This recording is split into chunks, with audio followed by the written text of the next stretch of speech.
we'll go to Michael. Good morning, can you hear me?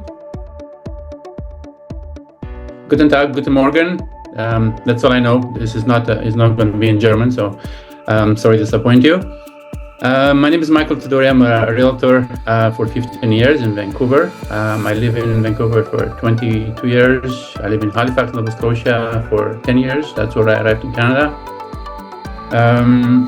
I am with Remax Select in Vancouver. I've been with this brokerage for over 10 years. Before that, I was with Dexter for 2 years when I started real estate, like Peter. And in Vancouver, as some of the Vancouverites will attest, everybody talks about Starbucks, real estate, and Lululemon. Those are free topics. Oh, sorry, then the weather, and depends on the season, and talk about Canucks. Those are some of the topics. But we're here to talk about real estate, not Lululemon. Real estate it's a very interesting topic, especially in Vancouver. It's anomaly why things are so expensive here compared to the rest of the world. I visited many countries myself. Last year I was in Belgium, France. I was in Tenerife. I was in Munich. And things are so expensive. You can get like a huge castle for the price of my condo here in Kitsilano, where I live. That being said, I have a business and real estate investment mindset. So even before I was practicing real estate as a full-time, I was investing as a realtor. I have purchased my first property for 175,000 Canadian. That's like 80,000 euro, which is a really good deal, probably in Hamburg. Is that right, Emily? Then I grew from there. It sold it, bought another one, and so forth. So then I decided to do this full time, and I decided to be with the best brokerage, which everybody knows in the world, which is Remax. And we have offices in over 72 countries and agents in many of those countries. So that's where my value comes in. Like Peter alluded, the importance of trust, of introducing a potential buyer who is thinking about buying a property, Spain, Hamburg, whatever the case might be, into someone you trust. So my differential advantage is through Remax, we have international conferences, which I attend every year. So every year in Vegas, there's agents from all over the country, all over the world, and I made those connections. And I could not believe where some of my friends and clients here, they said, "Oh, I'm looking for someone in Munich." Wow, I met somebody. Let's introduce you to that person. And I made that personal connection. I trust them. They're going to do a good job, and they were. So because of that, I introduced clients who purchased in Dubai, like I mentioned, Munich, Berlin, in Spain, Costa Rica, and of course, within in Canada. The value of this presentation is going to be after. The questions people will ask is something perhaps you'll be thinking about it, and that's probably the value. And Peter and I can answer the questions, some of the questions, and because that's very individual. So going back to what Peter mentioned, which I like to talk about the flow. One thing about before you want to buy a property. Why are you buying it? That's the first. So whether you buy here or in Germany, why are you buying that investment property? So what is your short-term? What's your long-term plan? Are you planning to live there? Are you planning to rent it out? How long are you going to hold it? How are you going to finance this? All these questions will going to help you to make an informed decision without rushing. So, and that's what the trust of a realtor Peter or myself can introduce you, not to feel pressure or rush into any decisions. The value of real estate advisor to give you the information to make a right decision. If I can share my screen quickly, okay. Maybe a few years ago, lots of clients in Vancouver, they asked me about buying pre-sale or other real estate investing. And I wrote a book on real estate investing. And if I can share it with you, can you see it? Okay. Not yet. I'm trying to. Okay. I said all participants can share? It's supposed to be set up. Okay, no problem. Okay, If that's sorry. something somebody wants to get a copy of this booklet, I'd be happy to send to you. If you go to my website under resources, there's a link to this book, and I have a digital copy. I'll send it to you. And Oh, I see your screen. yeah. I don't know I why. don't. I don't know why we don't see yours. It's okay. No problem. Okay. That's quite all right. Okay. So I mentioned the value of this presentation is what's happened after the follow-up and the education and it's the start of a thought process of why are you investing, how you go about, and like you invest in your local, in your own backyard or overseas, you have to, it's about the mindset, it's about numbers, it's about crunching the numbers to make sure that makes sense. And in my book, I have formulas to assess every single property. Um, put in how much is the taxes, maintenance fee, whatever the local um, fees might apply to make sure that the property makes sense. Because yes, you're buying for perhaps go there for I don't know, 3 months of the year, but what happened after, right?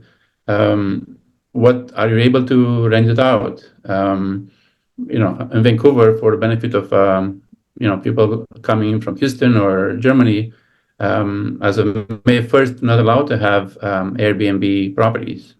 You can have that in your own home, but not for investment, right? So if that's the case in, I don't know, in Spain or in Costa Rica, then you should consider different location, right? Yeah, those are So go ahead. Peter, you had something to yeah, add, or? that's exactly what you're saying, because the resident requires some, and each country has imposed certain residency requirements of the property ownership. And so those purchasing options for residents and non-residents is very important, whether it's in Canada or in Europe. And so Canadians need to understand the tax implications of those. And that what you're mentioning is so very important, to make sure that you're aware of those tax implications in Europe and how you're going to deal with those restrictions as a Canadian citizen. So I think it's Yeah, and having a dual citizenship sometimes might help, but again, you need to check with a local lawyer or accounting. So perhaps Fabio, you can add some points here from your experience, purchase a property somewhere else, right? Case in point, I was planning to buy a property in Maui a few years ago. However, the IRS charges for international income. So that means I have to pay tax on worldwide. And I said, no, I don't want to deal with IRS. So I decided not to buy property there, right? So there's individual situations, and you need to kind of think about what's important to you, what lifestyle you're going to have if you're planning to semi-retire, like myself or Gus. Sorry, I was just joking about Gus. No, you don't need to retire now. And I know Gus, we're in the same office in Kerrisdale, so he's like, who is that guy? Anyway, I'm in Kerrisdale's office in next to Royal LePage. So yeah, that's kind of the initial the thoughts about investing. I'd be happy to if you go to my website again, and I'd be happy to send you the book, kind of help you to work out through some of the formulas and see what if that investment makes sense. And again, financing. Maybe Christian can get a little about how is that possible from here. I know clients who got a second mortgage on their property, and they transfer the money to Berlin, and they bought the property there. You don't need to ask for a mortgage in Europe because you have to go for qualifications, and so that's a possibility. It is people coming to Canada, they do qualify for mortgage. Case in point, I know RBC, for example, they have international wealth program where people have they look at their overall wealth and worldwide, and they give them a mortgage. But that's somebody with I don't know. I think it's over $5 to $10 million in their assets, whatever they might be. So Canada, it's closed for business, unfortunately, for those of you outside of the country. There's foreigners are not allowed to purchase anymore. For There's 2 a ban years. for 2 years. Yeah, I think it's next year. Like a GST was introduced a few years ago.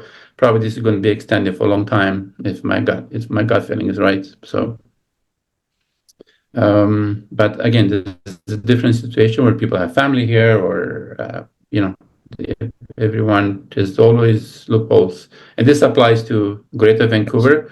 If you go far away, like in Prince George, you might be able to buy a property, but Prince George is not for everybody. So that's kind of what I got to say.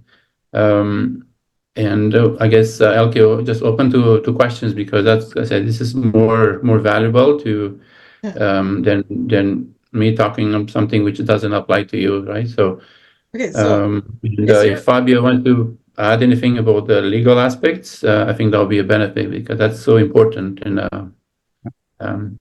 Sure. I was thinking about the logistics that you were talking about and how it applied in my case. I mean, even opening up a bank, I had to wait till I was going to be in Texas and then fly down and be there in person, because you can't just open a bank. So I had my passport and driver's license. So there was a number of steps that you don't think about until you're in the process,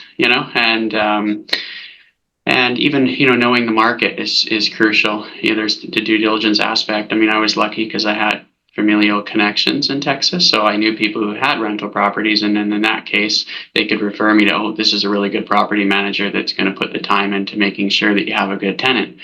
And so I think those connections are helpful, and I think your point of finding the right realtor in another market is crucial too, because there were times where, I just had to rely on the realtor who was referred because he's been used multiple times by other people. And he referred me. He said, go to this insurance agent and use this specific lawyer. And so it's really crucial to have people on the ground. And I think knowing the market, and what is the reason for investing? Is it a holiday home? Is it a rental property, right? So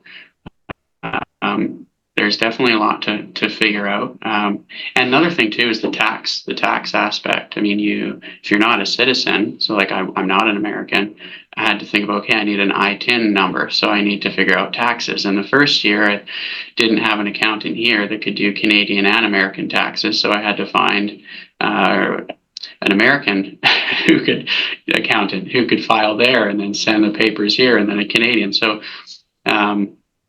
that's sort of another aspect. It worked out. Eventually I was able to find a Canadian accountant who was also licensed in the States and can do both.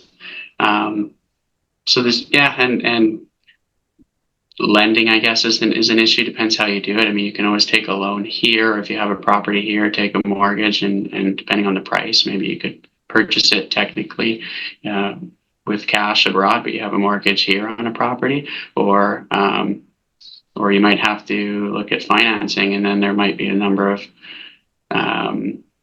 you want to find a good lender and see what their restrictions are, what their policies are on lending to a foreign individual, right? So lots to think about. I have